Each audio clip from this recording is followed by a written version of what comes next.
Hey, what's up, everyone? It's your girl Chai from the Shy.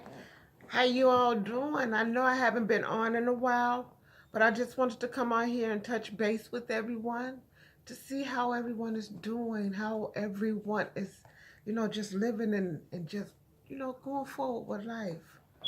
You know, I'm thinking about starting a series about my battle with MS. If you don't know, a lot of you all may not know, I have multiple sclerosis. Um, I was diagnosed 26 years ago.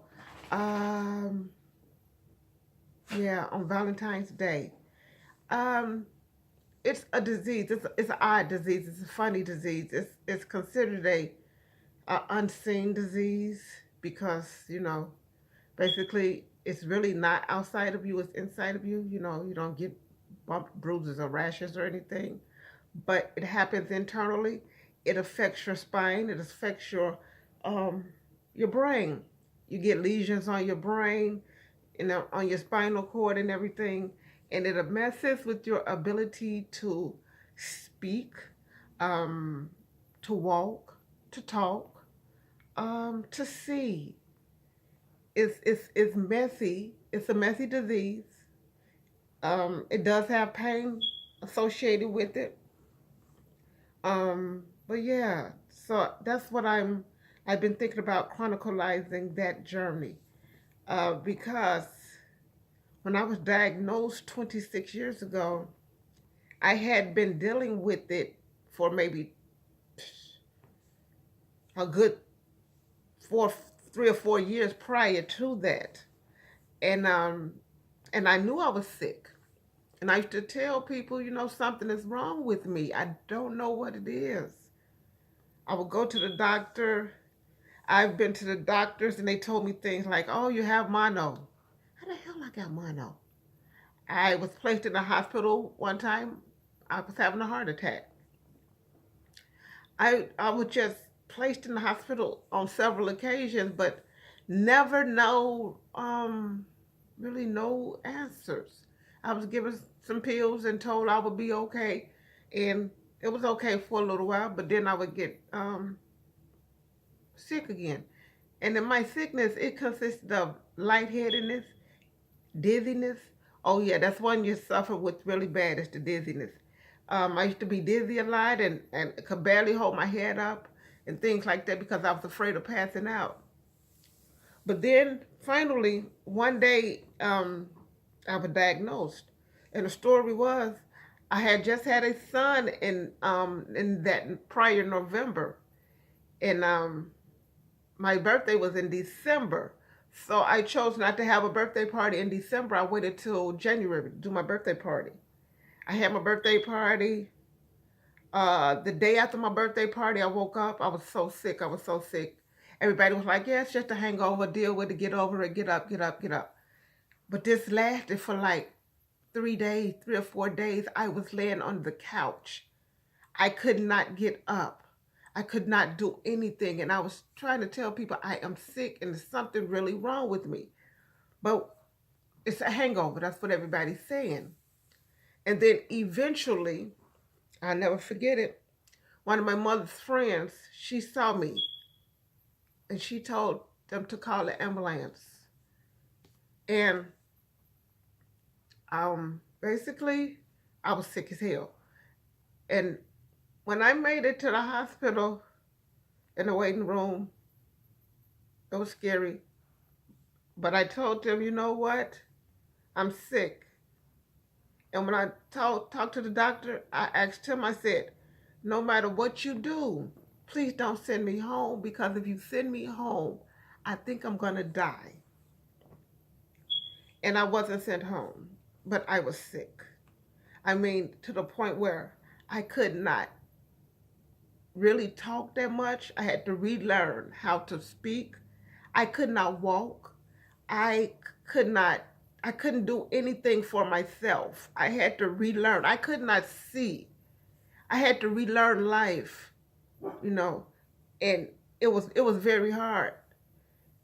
And during that battle, when first off, When the doctor finally came to my hotel, to my room on one day and told me, I know what's your problem, what's the diagnosis. And he told me I have MS. You have multiple sclerosis. Mind you, this was in the early 90s. There was no internet. There was nothing researching. But for some odd reason, I knew what it was. And when he told me that I had multiple sclerosis, I was so happy to hear that. I was happy because somebody finally had a name for what I was dealing with. And he told me I was really sick. And I was. And I'll never forget the candy striper that was working with me.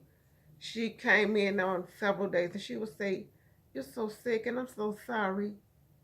You know, I was throwing up. I was sick. I could not see. They had to walk me to the bathroom. I could not really speak.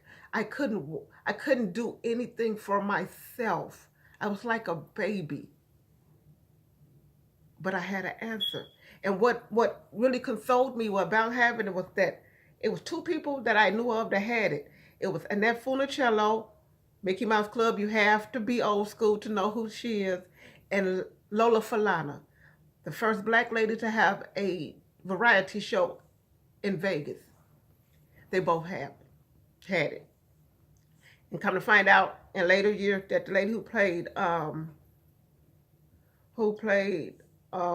not Foxy Brown, but the other lady, she was a famous actress in the 70s, Cleopatra Jones, that's her. She had it.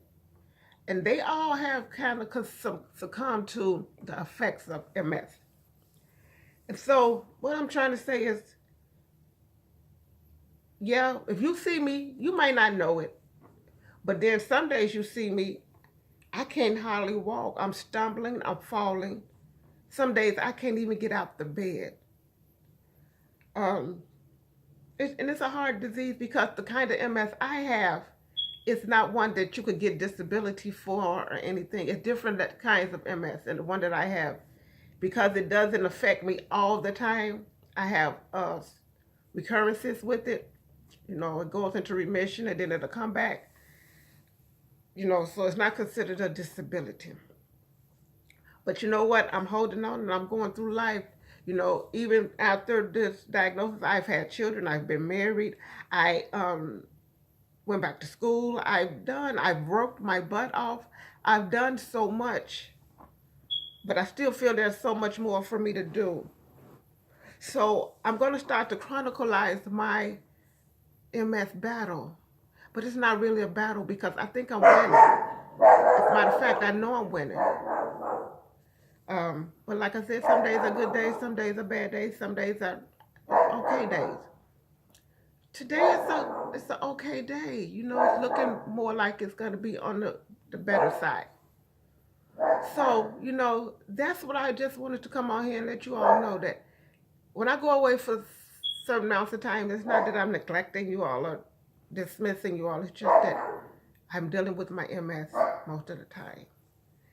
I just want you guys to know that, and to know that I love you, and any kind of support that you give me, thoughts, anything, send out some prayers to me, anything you do, just know that I appreciate it so much.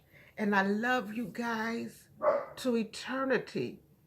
And you know what? It's springtime. It's going to be summertime. So you know your girl will be out here at different concerts and different festivals. And maybe I'll see you. I love you guys. And I'll see you on the flip side. Ciao, Bella.